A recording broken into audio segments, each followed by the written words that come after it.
একদিন আমি 4 চাকা কিনতে গেছি, 4 চাকা পছন্দ হয়েছে, কিন্তু যেহেতু গরিব মানুষ কিস্তিতেই গাড়ি কিনতে হবে, তো ডাউন পেমেন্ট দিয়ে দেওয়ার পরেও কিন্তু আমাকে 5 লাখ টাকা লোন নিতে হবে, না হলেও কিন্তু আমি গাড়ি পাবো না।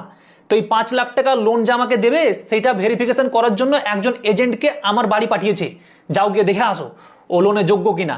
তো এজেন্ট তো আমার বাড়িতে এসে আমার বাড়িতে না ঢুকেই কিন্তু আগে পাড়া প্রতিবেশীকে জিজ্ঞাসা করেছে যে এই অসীম 4 চাকা কিনছে, 5 লাখ টাকা লোন নিবে, তো ওকে কি লোনটা দেওয়া যাবে কিনা, ওর চরিত্র কেমন, ওর ব্যবহার কেমন, হ্যাঁ ওর টাকা পয়সা আছে কেমন, জমি জায়গা কেমন, ব্যবসা বাণিজ্য কি করে, এগুলো সব জিজ্ঞাসা করেছে।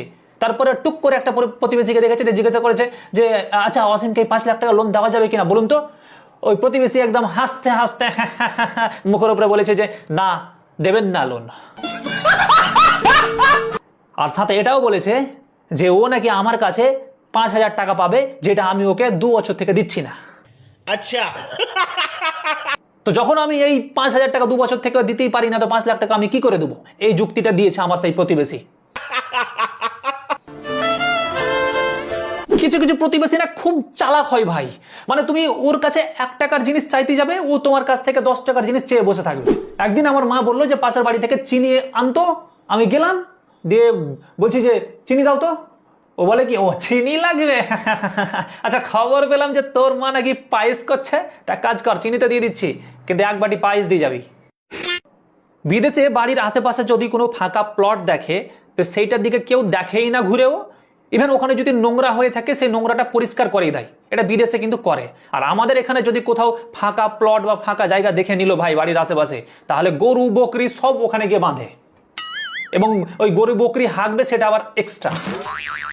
ওই প্লটের মতন হয়ে থাকবে না, মনে হবে যে মিউনিসিপ্যালিটির যত আবর্জনা থাকে সব এখানেই ফেলা হচ্ছে, তুমি তোমার প্লট চিনতেই পারবে না। এবার প্লট বা ফাঁকা জায়গা তো দূরের কথা, গরু বকরি সব এসে তোমার বাড়ির সামনে এসে বাঁধবে।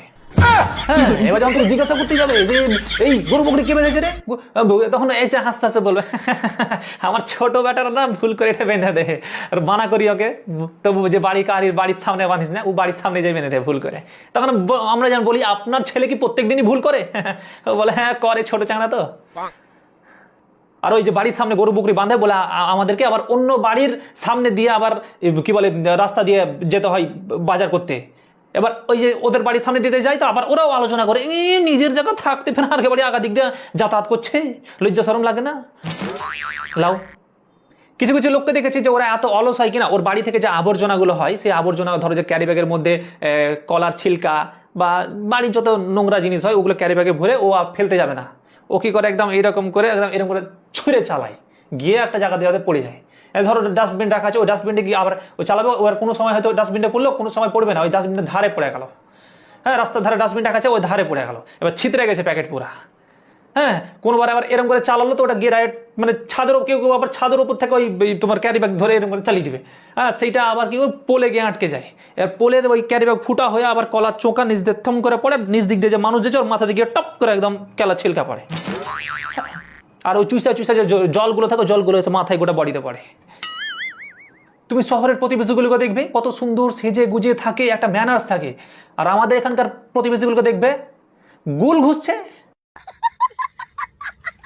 শহরের প্রতিবেশীগুলো একে অপরকে ঠিকভাবে চেনেই না, আর আমাদের এখানকার গুলো যখন দেখা হলো একে অপরের সাথে মা আগে ওদের সম্পর্ক কোনো না কোনো ভাবে বাড়াবেই, যে ও তুমি আফজাল চাচার বেটি না, আফজাল চাচাকে আমি চিনি, আফজাল চাচা হলো আমার সেই বাপের বাপের বাপের বাপের বাপের বেটার নাঙের বেটা, আর আমরা ওকে আফজাল কাকা কাকা কহি, তুমি তো আমার একদম লাড়ির সম্পর্ক, তোমার সাথে তো আমার রক্তের সম্পর্ক আছে, এরকম ওর সম্পর্ক বেরোবেই।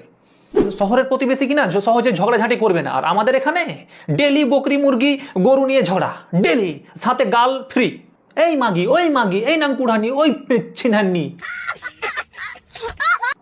শহরের প্রতিবেশীর কাছে তুমি কিছু চাইতে গেলে তোমাকে ভদ্রতার সাথে দিয়ে দিবে, এবং তুমি যদি ওকে ঘুরিয়ে নাও পাঠাও সেটা নিয়ে কোনো ইস্যু নেই, ঠিক আছে, ও ভুলেও যাবে তুমি যদি ঘুরিয়ে নাও দাও, কোনো ব্যাপার না। আর আমাদের এখানকার গুলোর কাছে যাও তুমি কিছু নিতে, তুমি ধরো 1 কোটা চাল নিয়ে এসছো ওর কাছ থেকে, এবার সময় মতো তুমি যদি ওকে না ফেরত করেছো, তো তারপরের দিন তুমি গ্রামগঞ্জে শুনতে পাবে, আর গ্রামের লোক তখন তোমাকে জিজ্ঞাসা করবে হ্যাঁ তোর মেয়েটা আফজালের বহুর কাছ থেকে 1 কোটা চাইল এনেছে, চাইলে বলে তারা দিসনি, ছি কেমন সম্পর্ক তুই তোরা, এই করেই তো পাড়া প্রতিবেশীর মান সম্মান থাকে না, উল্টা এরকম কথা বলবে। তো গাইজ আজকের ভিডিওটা বেশি বড় করছি না, ভিডিওটা এখানে শেষ করছি। তো তোমাদের প্রতিবেশী কেমন কমেন্ট বক্সে জানাও। প্রতিবেশী রিলেটেড আরও যদি ভিডিও লাগে সেটা নিয়ে আমি রিসার্চ করবো, নতুন নতুন টপিকের ভিডিও আনবো। ততক্ষণে ভিডিওটা শেষ করছি। Thank you so much, love you, tata, by.